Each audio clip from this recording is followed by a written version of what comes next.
Je suis très heureuse d'être là pour faire une sorte de transmission de relais, puisque l'année dernière, nous avons vécu cet événement ensemble avec Marie à la mosquée du 15e arrondissement. On a vécu un moment exceptionnel et je vous souhaite de passer une aussi belle soirée que nous avions passée ensemble à la mosquée de Javel. Celle-ci a été préparée parce que c'est un partenariat d'exception avec la mosquée Nour.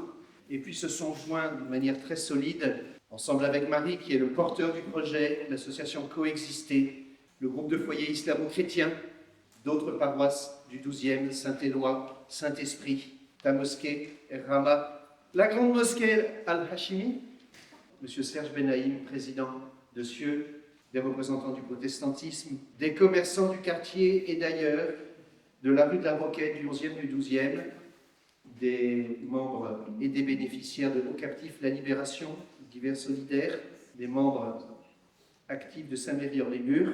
Ce que c'est qu'un maire, à quoi ça sert? La façon la plus simple que j'ai de résumer ce que c'est d'essayer de faire vivre ensemble le mieux possible les gens. Et vivre ensemble, c'est d'abord vivre en société. Ensemble avec Marie, figure universelle d'amour, de confiance et de fidélité, nous faisons mémoire de ce qui nous rassemble au-delà des frontières religieuses et culturelles. Marie, pour les chrétiens, comme pour les musulmans, est un symbole d'accueil, de compassion et de refuge.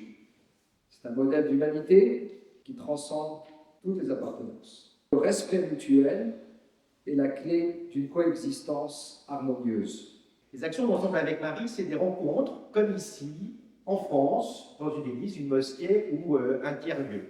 Mais Ensemble avec Marie organise aussi ce même type de rencontre, toujours avec la notion de binôme musulman et chrétien, avec une assistance chrétienne et musulman, dans les pays d'Afrique subsaharienne et du Moyen-Orient.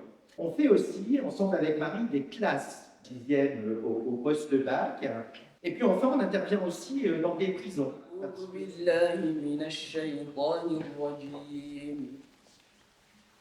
آمن الرسول بما أنزل إليه من ربه والمؤمنون كل آمن بالله وملائكته وكتبه ورسله لا نفرق بين أحد من رسله وقالوا سمعنا وأطعنا غفرانك ربنا وإليك المصير لا يكلف الله نفسا إلا وسعها لها ما كسبت وعليها ما اكتسبت أبانا الذي في السماوات ليتقدس اسمك لتكن مشيئتك كما في السماء كذلك على الأرض أعطنا خبزنا كفاية يومنا واغفر لنا ذنوبنا وخطايانا كما نحن نغفر لمن أخطأ وأساء إلينا ولا تدخلنا في التجارب لكن نجنا من الشرير آمين. من الشيطان الرجيم وإذ قالت امرأة عمران رب إني نذرت لك ما في بطني محررا فتقبل إنك أنت السميع الدعاء. Lève-toi, prends l'enfant et sa mère, et fuis en Égypte. Reste là-bas jusqu'à ce que je t'avertis.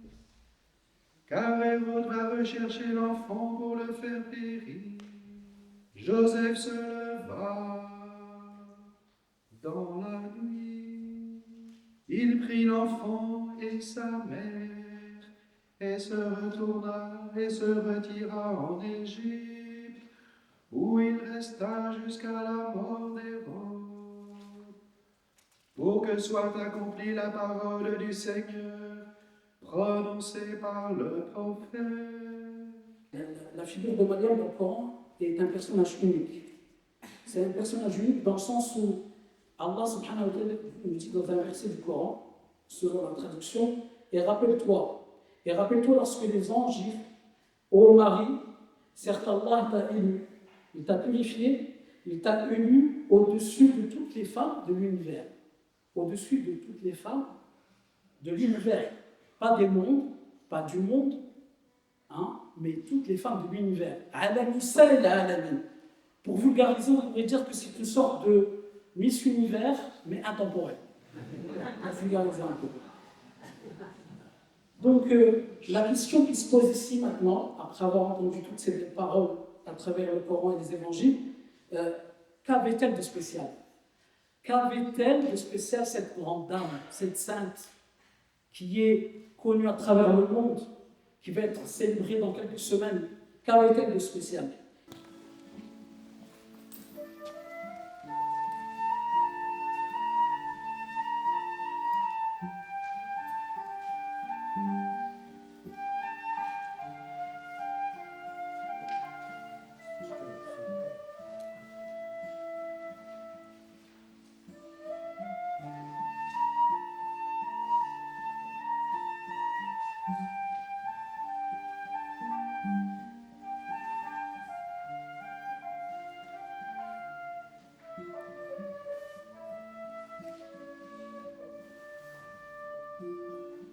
Précision, Jean-Baptiste est catholique et je suis musulmane.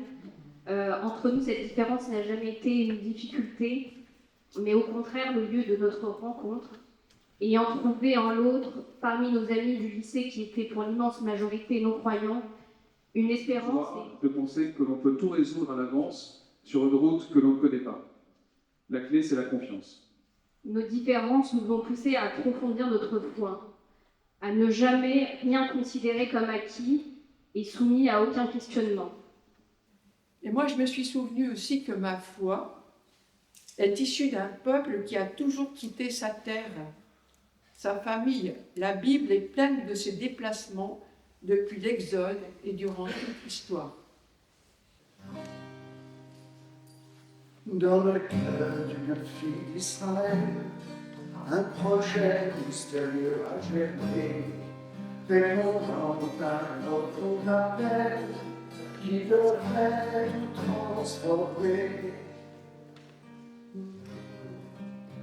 Donner à ce peuple infidèle une chance pour espérer, trouver une annonce nouvelle et une autre destinée. À ce peuple qui attend de lui un enfant, à ce peuple qui ne croit plus un enfant, on nommera Jésus, Emmanuel, Dieu avec nous, Emmanuel, Dieu parmi nous. Sous l'égide d'Ensemble avec Marie, nous avons juste commencé les rencontres interreligieuses en prison. Ces rencontres s'organisent en étroite coopération avec les aumôniers chrétiens et musulmans, il y en a d'ailleurs dans la salle, qui ont souvent une expérience de dialogue amical entre eux. Le déroulement est proche de celui de notre réunion d'aujourd'hui, à une exception près, c'est la discussion en petits groupes. L'essentiel, en effet, est l'expression des détenus. À l'issue des temps d'échange, le micro circule pour remonter des mots ou des phrases. J'en partage quelques-unes. Coexister et aimer, paix et partage. Quand on regarde l'autre avec le regard de Dieu, on ne voit pas de différence entre nous. Cultiver ce qui nous lie et non pas ce qui nous sépare. Marie nous en dit plus sur l'accueil de l'autre. Par ces rencontres, il me semble que nous créons une petite extension au domaine de l'espérance, c'est le nom de cette Église. Il serait présomptueux de penser que c'est la solution à l'amitié entre communautés, la solution unique. Le public ici est volontaire et ce qu'il exprime, c'est le désir de la rencontre Et ce qu'il demande, c'est un encouragement à poursuivre dans la voie du dialogue. Mais ce serait faire preuve de fausse modestie que de négliger ce genre de rencontre. Le témoignage de la fraternité possible, même en milieu hostile, offre une alternative au pouvoir qui domine dans notre société, qui est quand même celui de la force, celui de la violence. À l'occasion de nos rencontres avec les jeunes catholiques, je propose à l'avenir une entente continue dans la voie de la discussion, soit chez nous, soit chez l'association de nous, ou chez l'Église Notre-Dame d'Espérance. Ce que je trouve beau dans la foi musulmane, la première chose, c'est la fidélité à la prière. Le fait de prier 5 fois par jour, je trouve ça très édifiant. Et ça m'interpelle moi aussi dans ma foi catholique et mon rapport à la prière. Et la deuxième chose, c'est la répétition de la parole, le fait d'avoir un livre sacré dont on apprend les mots, les versets. Moi, en tant que chrétienne, j'ai un rapport à l'évangile qui est peut-être une connaissance un peu plus approximative, moins au mot près. Et je trouve ça très beau de vraiment chercher à connaître la parole. Ça me fait penser aux moines chrétiens qui récitent les psaumes tous les jours. Et je me dis qu'il y a aussi beaucoup de proximité là-dedans. Dans le christianisme, on croit que la parole, elle est vivante et qu'elle nous parle dans notre actualité d'aujourd'hui. Et je pense que c'est quelque chose qui nous réunit beaucoup aussi avec l'islam. Ces rencontres m'ont permis non seulement de mieux connaître les autres, d'apprendre de leur sagesse et de leurs valeurs comme l'entraide et le partage, mais également de mieux me connaître moi-même, car le meilleur moyen d'apprendre à se connaître, c'est de chercher à comprendre autrui. Elles m'ont aussi aidé à ouvrir mon esprit, laissant passer un souffle oxygéné d'interaction bienveillante, amicale et fraternelle. Comme le dit l'adage, l'esprit, c'est comme un parachute. Ça marche mieux quand c'est ouvert. Ismaël ou Moïse, il a eu la chance parce que sa mère n'était pas loin. Et le drame des immigrants, c'est parce qu'ils partent sans leur mère. Dans les textes, la présence de la mère est extrêmement importante, et parce qu'il y a la mère à côté, l'enfant réussit. Dans n'importe quel scénario, dans n'importe quel enfant qu'on vient de citer. C'est pour ça que l'immigré, si on le reçoit bien, il sera toujours un immigré bien reçu par rapport à d'autres immigrés qui sont mal reçus. La solution, c'est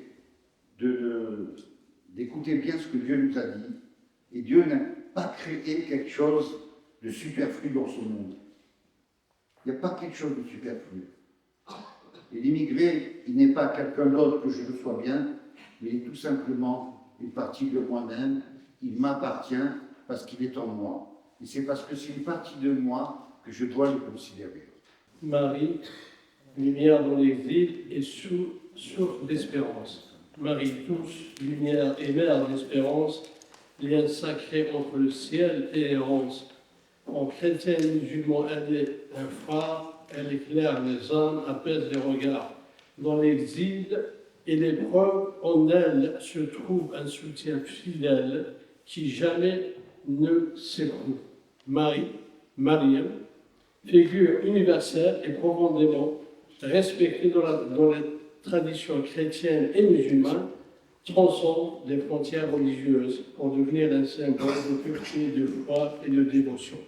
Que Marie soit pour nous une étoile brillante dans nos épreuves douces et rassurantes. Puissions-nous inspirer par Marie, bâtir un monde de paix aux musulmans et chrétiens, aux juifs, avance main dans la main, qu'à travers nos actions, nous reflétions sa lumière et son amour. Transformons-nous nos épreuves en occasion de solidarité et d'espérance. Wassalamu alaikum wa rahmatullahi wa barakatuh.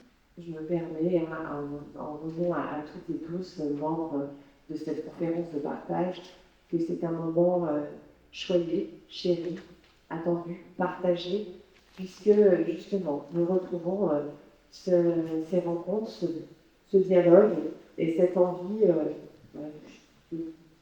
de construire ensemble un monde meilleur, un monde plus juste, encore une fois plus égalitaire.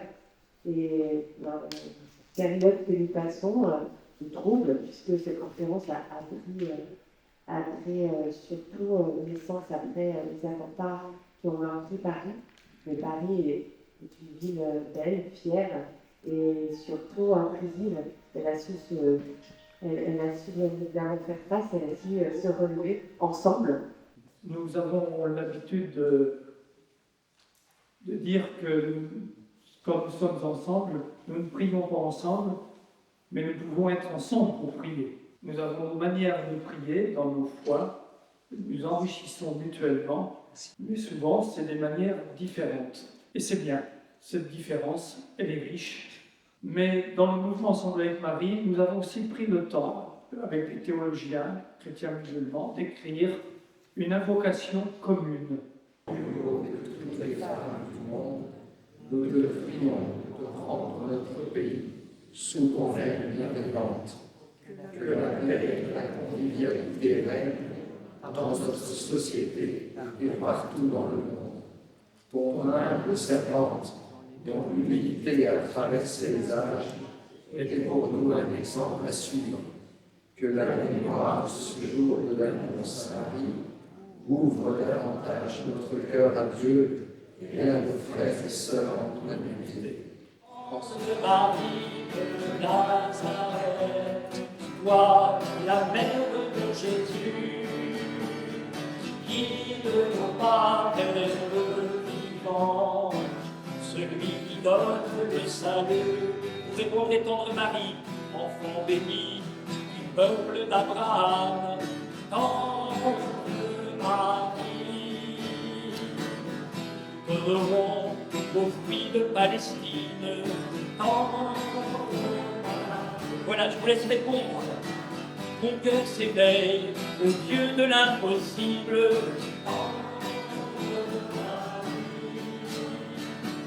À son appel, bientôt tu répondras. Tendre Marie de Nazareth, tendre Marie de Nazareth, toi, la mère de Jésus, guide au pas vers le vivant, celui qui donne le salut. On a commencé en entrant avec une dalle, un bout de pain et un peu de houmous qu'il y avait. Et là, l'idée, c'est que tous on ait du pain qui passe, qu'on le rompe ensemble, qu'on le partage et qu'on reparte avec ça. Qu'on reparte avec cette fraternité où on a partagé ce pain, on a été compagnons et on a passé un beau moment de prière ensemble avant d'aller au troisième étage.